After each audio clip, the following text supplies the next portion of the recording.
Hello, ni hao, namaste, and hola. These are greetings from the four most spoken languages in the world. But did you know that there are an estimated 7,000 different languages spoken across the globe? And this is just a reported number. There may be tens and hundreds of more languages which go unnoticed. How many do you know? An average person may just know 2 to 4 languages in his or her entire lifetime. Some of you might know 5 or even 7 languages, but that is just a drop in the vast ocean of different and diverse languages. The number of languages may intimidate a few, but trust me, learning a language is not a tedious job. In fact, learning a language is a very fascinating and interesting journey. As a Chinese proverb goes, learning a language gives us one more window from which to look at the world. I know a couple of languages. I speak Hindi and English, know a little bit of Marathi, and I'm studying French and Spanish. Learning a language inspires us to be lifelong learners. For instance, you never know a language thoroughly. I learn new words in Hindi and English every day, and so will a 30-year-old or a 60-year-old. Learning a language is like a journey of discovery. You come across something new every day. And since about 1,000 words enter the dictionary per year, you have something to keep you busy. But how do we get new words? How did we even get language in the first place? The answer to both of these is a simple word: evolution. Language evolved when the early humans needed to communicate with each other. It is thanks to them that today we are able to understand one another. And as far as getting new words is concerned, well, language keeps evolving. English today isn't the same as how it was 50 years ago, nor will it be the same 50 years down the line. For example, look at this image. This shows English through the ages. The first two are near incomprehensible. The third one is comprehensible but just doesn't feel right. The fourth one is what we speak today, and if you're anything like me, feels a lot more easier.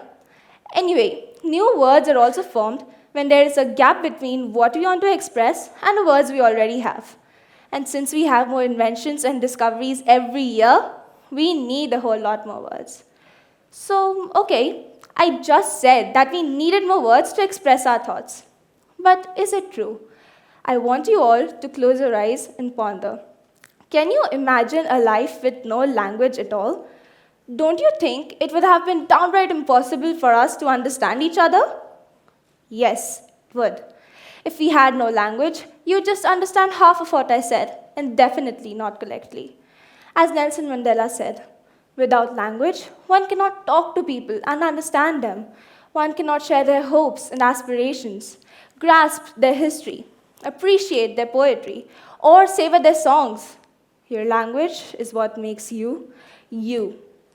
The world is around 7.9 billion people, and expecting everyone to know a common language is out of the question. Thousands of people face the problem of language barriers. Not only do language barriers keep us from communicating easily, they may also cause a serious misunderstanding between two people. One such misunderstanding in 1956 almost set East-West relationships back by a decade.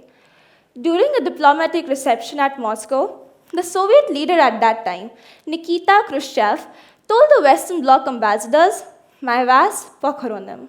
His interpreter translated it as, "We will bury you." This apparently aggressive comment created quite a turbulence in the world. Only problem was, it wasn't aggressive.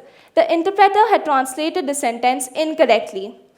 Given the context in which it was made, the sentence should have been translated as, "We will live to see you buried." That is, communism will outlast capitalism. Not quite that threatening. And guess what? The interpreter was deemed to be the best Russian English interpreter in the world at that time. Even though the meaning was eventually clarified, the eventual turbulence almost set East-West relationships back by a decade. But are language barriers all that bad? Well, not in all cases. Language barriers may motivate us to push ourselves. And this is not true just on the paper, it happens in real life. I would like to give you an example of somebody who is very close to my heart, my mom. My mom had just moved to Mumbai from a small town in Madhya Pradesh, and at that time, she didn't know English. Her interpreter in school asked her to get a Xerox of notes on her first day, and as she didn't know English, she didn't understand what Xerox meant. Her whole class laughed at her, and at that moment, she decided that she would work hard, learn English, and overcome the language barrier. She worked hard for 7 years, and it paid off. She topped the school in English in 10th grade, and today, she is a fluent English speaker. But this is just one example.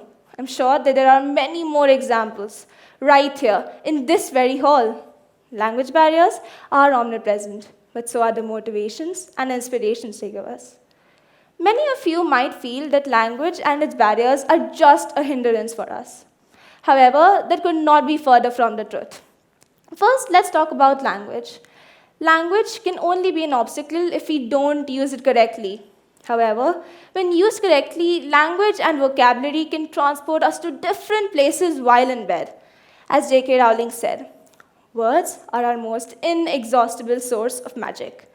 And as far as language barriers are concerned, well, I just proved that they motivate and inspire us. The key word there was motivation. Let me ask you a question. What would your response be if I were to ask you why you were learning a language?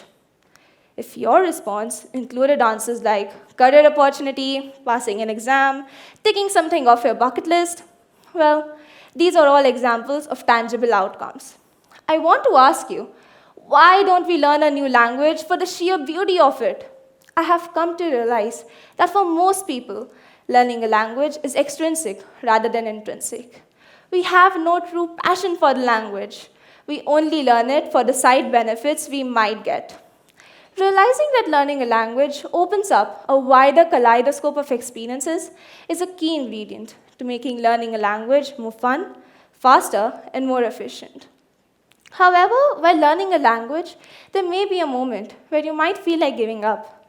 The process is definitely overwhelming. You might want to start speaking the language straight away.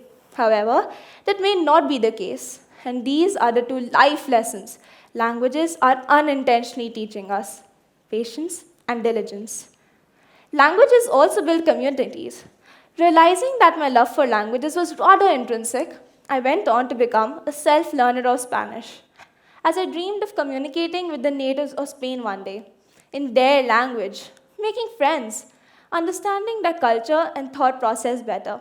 I had a true passion for the language and dreamt of communicating directly with and understanding other people through watching, speaking, and listening Spanish.